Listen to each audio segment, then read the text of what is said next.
to wonder if mindset really mattered.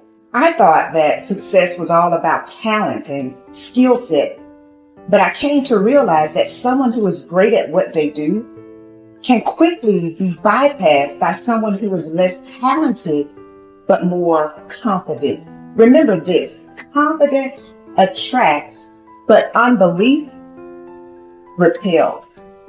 So if you have a mindset that you are average or that you never get great opportunities, without realizing it, you are creating your reality. Many of the people you look up to, they are not super smart or super talented. You are just as smart and talented as they are. They just latched on to their dream and developed the mental fortitude necessary to keep going when they were feeling the frustration that you might be feeling right now. A belief can create the disease as much as a belief can create the healing. And I go, so the significance of this is profound because nobody talks about the negative belief. And I go, negative beliefs are powerful. It's called nocebo, as you mentioned.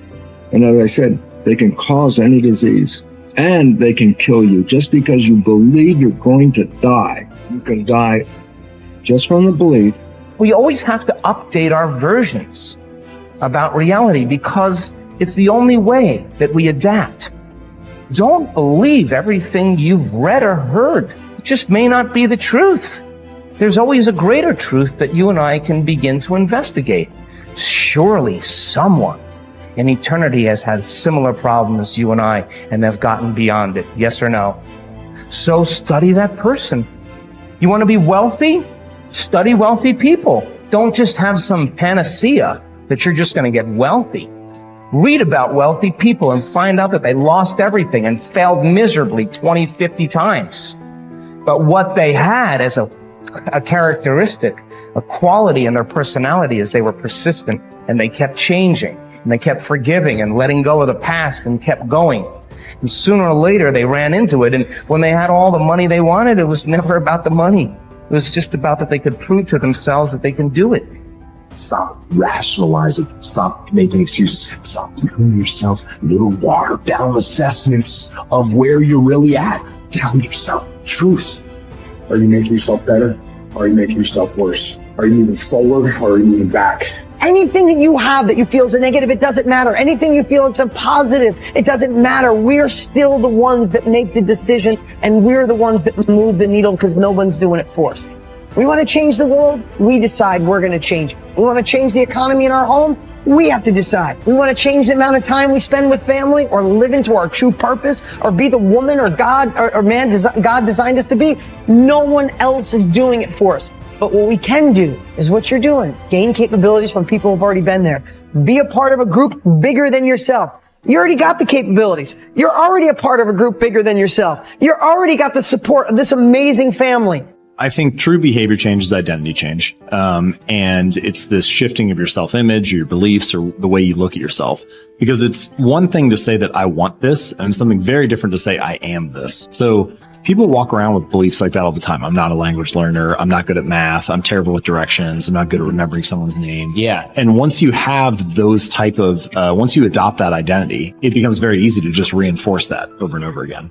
And so these three levels that you mentioned, outcomes, process, and identity, all three matter. But I think the key is that you want the direction of change to be in the right way, the right arrow. So if you start with the outcomes, if you start with the result, then you're like, oh, I really want this thing, and here's my plan for getting it. And most people just never think about the identity that comes underneath that. Like they think, I want to lose weight or I want to be skinny, and if I follow this diet, then I'll be skinny. And then they don't really give any thought to the beliefs behind their behavior.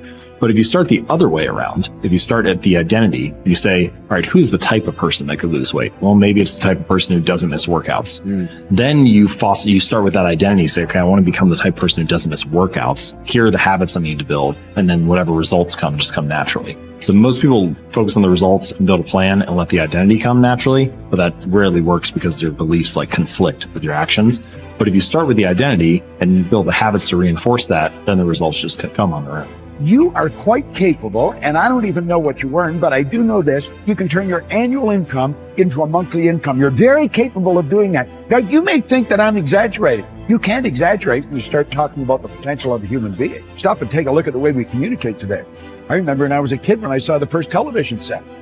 If anybody had told me at that time it was black and white, it was snow, and somebody would appear on the screen and they'd go away again. If somebody had said, listen, in your lifetime, you'll be able to put one on your wrist, self-contained in living color. Somebody can shoot something going on the other side of the world. You can watch the Olympics on your wrist. You'd have thought they were right out of their mind, but all that's going on. In fact, that's nothing today compared to what we're capable of doing. You stick a little camera on our computer and look at the other person and talk to them anywhere in the world. Doesn't even cost you a nickel. Are we moving ahead? I think we're moving ahead at a rapid rate. But I'm going to tell you something. The people that are taking this there are not letting the paradigm stop them. And I don't want you to let the paradigm stop you. I want you to stop and think of where you're going and what you're doing. And when you go to break out of the paradigm, it's because you're using a bigger idea than what you're conditioned to. Now, remember I said that conditioning is cause you to feel comfortable? It's only when you go to change the conditioning that you feel the discomfort. And when you get emotionally involved with it, you can be thinking of the change until you internalize it, nothing happens. But the second you internalize it, everything goes haywire. Why? You're dealing with the central nervous system. You're messing with the paradigm. You've heard the saying, habits die hard. Well, you put 1,000,000 of them together and see what happens. Yet it's like a wall. And you bounce off that wall, and you'll go back and live in your conformed or, state of bondage and justify why you should stay there. Don't let that happen. Absolutely refuse to let that happen. If you've got an inspiration to move, to quit your job, to start a business, whatever you want to do, step out and do it. I mentioned in another series that God's gift to us was more talent and ability than we'll ever hope to use in our lifetime. And our gift to God is to develop as much of that talent and ability as we can in this lifetime. The future belongs to the risk takers, not the security seekers. Life is perverse in the sense that the more you seek security, the less of it you have. But the more you seek opportunity, the more likely it is that you will achieve the security that you desire. Whenever you feel fear or anxiety, and you need to bolster your courage to persist in the face of obstacles and setbacks, switch your attention to your goals. Create a clear mental picture of the person that you would like to be, performing the way you would like to perform. There is nothing wrong with thoughts of fear as long as you temper them with thoughts of courage and self-reliance. Whatever you dwell upon grows, so be careful. And this brings us to a very important mental principle called the law of accumulation. The application of this law is a fundamental reason for success in every field, including yours. This law says that every great life or great career is an accumulation of hundreds and perhaps thousands of efforts that nobody ever sees or appreciates. Great success is the result of countless hours, maybe even months and years, of preparation and hard work toward the goal of becoming very good at what you are doing. This law of accumulation says that life is very much like a balance sheet, with both credits and debits. Every time you do something positive to enhance your abilities and to improve your life, you get a credit on the credit side of your ledger. Each time you waste your time or neglect to take advantage of an opportunity to learn and grow, you get a debit on the debit side of your ledger. Here's the key. Everything counts. Everything that you do or fail to do is written down and totaled up on your balance sheet. Everything that you do or fail to do counts in some way. Nothing is neutral. Everything is either moving you toward a better life or moving you away from it. Everything counts. A successful, happy, self-confident person is an individual who has consciously and deliberately built up a lot of credits on his or her balance sheet.